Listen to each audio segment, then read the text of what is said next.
The immediate impact, the immediate outcome after the Supreme Court made that decision on the Voting Rights Act is that you had states like Texas and North Carolina rush immediately to enact voter ID laws that are seen by many people as directly restricting of the voting rights of African Americans, of minorities, you know, and even to the point where Colin Powell, a Republican, a very senior and respected Republican, who said of the North Carolina voter ID law, it immediately turns off a voting bloc Republicans need. He wants to see policies that encourage people to vote, and he's essentially accusing North Carolina of punishing minority voters. How ironic is that?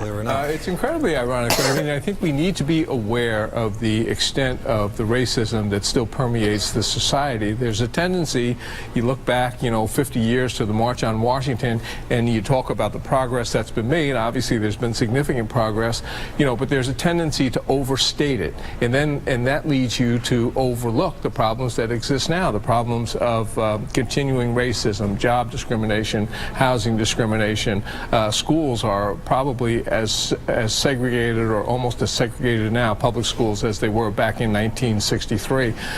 Relative to whites, black wealth has not increased at all since 1963.